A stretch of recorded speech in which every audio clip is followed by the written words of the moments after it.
Hello everyone.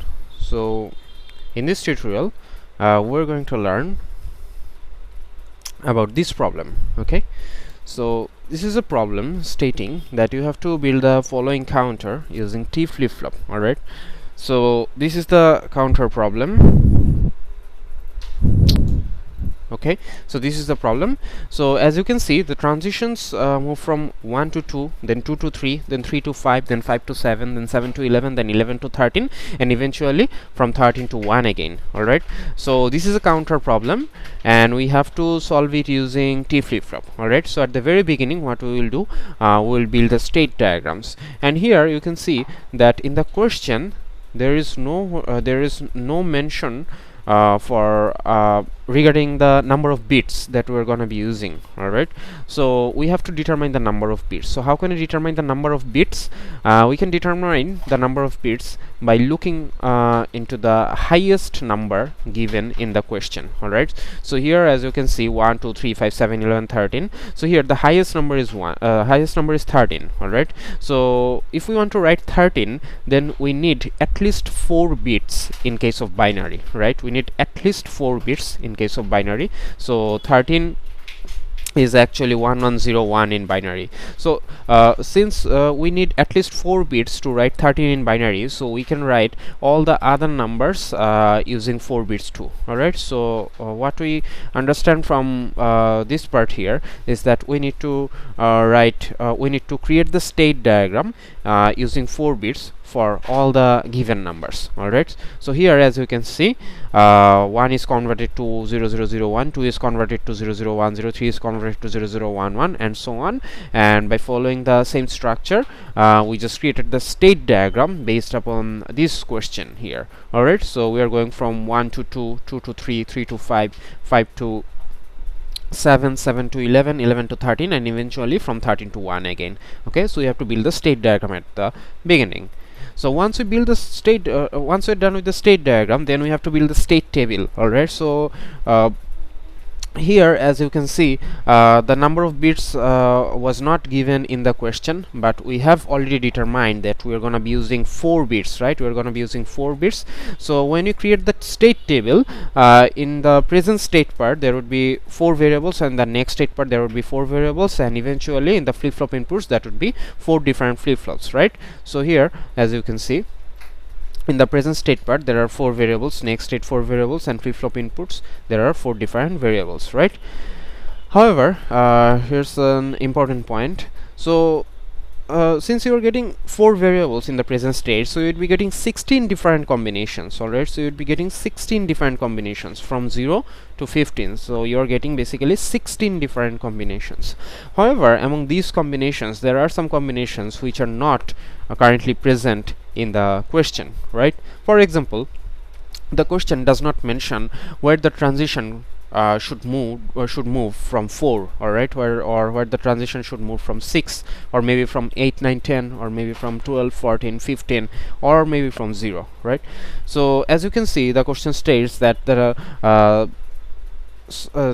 circuit moves from 1 to 2, then 2 to 3, then 3 to 5, then 5 to 7, 7 to 11, 11 to 13, and 13 to 1. Alright, but it does not mention that if somehow the circuit comes to a state when the present state is 0, or maybe 4, or maybe 6, or maybe 8, 9, 10, or 12, 14, 15. Alright, so the question does not have any kind of indication what we should do if the circuit somehow comes to these states. Alright, so these are some problematic states where we don't know what the next state would be. Okay, so these are the states where we don't know what the next state should be. Okay, so what should we do in those cases? So let's find out.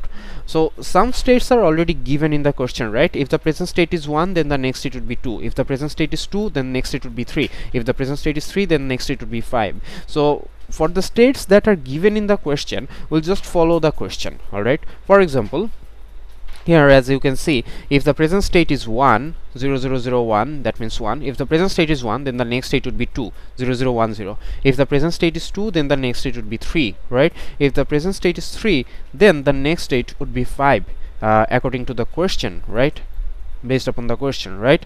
However, there are some states which are not given in the question. As I said, for example, this 0 here, okay, this 0 here, or this 4 here, or this 6 here, or maybe 8, right, 9, 10, and etc. All right, so there are some states that are not given in the question, so we don't know where the next state should be. Okay, in those cases we can follow multiple rules.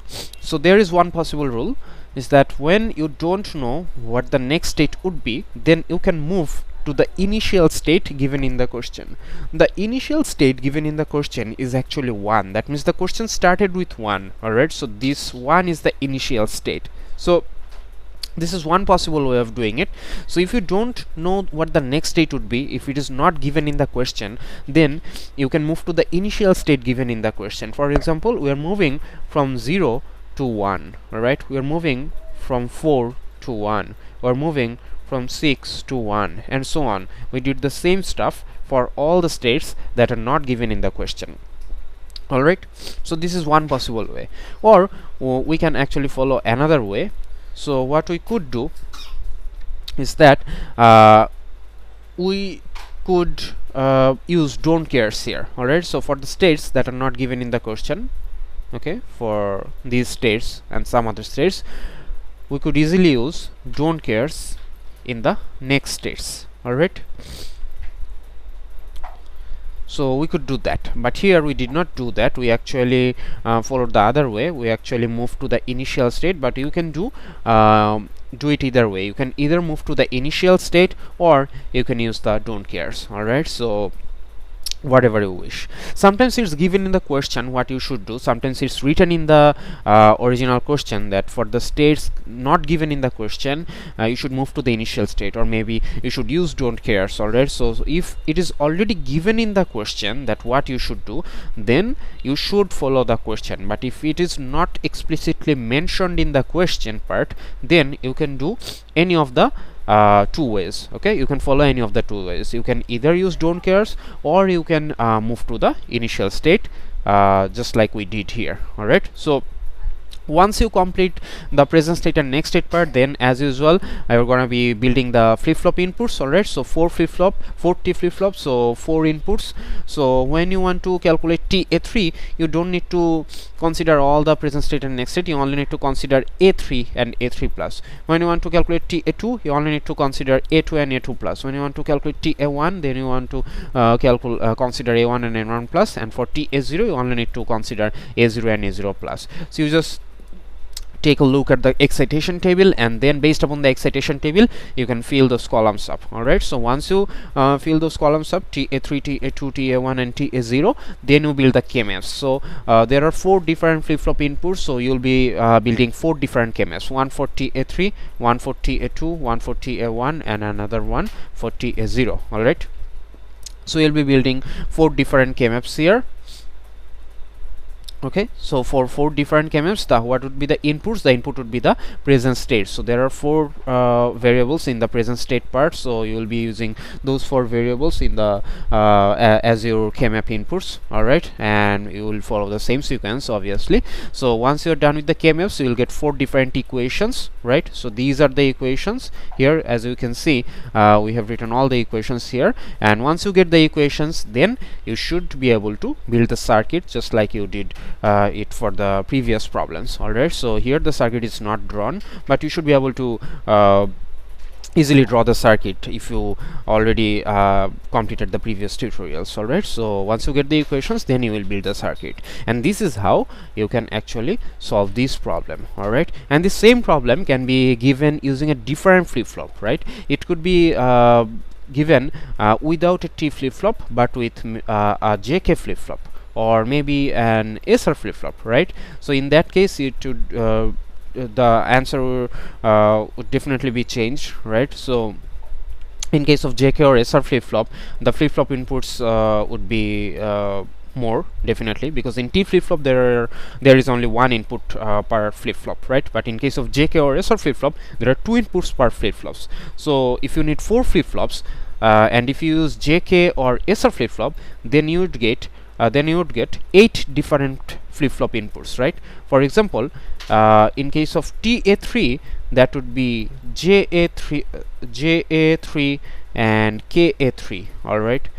And for TA2 it would be JA2 KA2, JA1 KA1, and JA0 and KA0. So you'd get 8 different inputs. So as you can see, this same question can be given in exams using a different flip-flop, maybe SR flip-flop or JK flip-flop. So you will have to change the state table based upon whatever is given in the question. And if you change the state table, then you will definitely get different KMFs, and you will definitely get different equations, maybe more equations, and then the circuit would look definitely different. Also the equations would be different, that's why the circuits should be different. Alright, so try to practice this same problem using other flip-flops, T flip-flop, D flip-flop, JK flip-flop, SR flip-flop, etc. So hope everyone understood the problem. So thank you very much.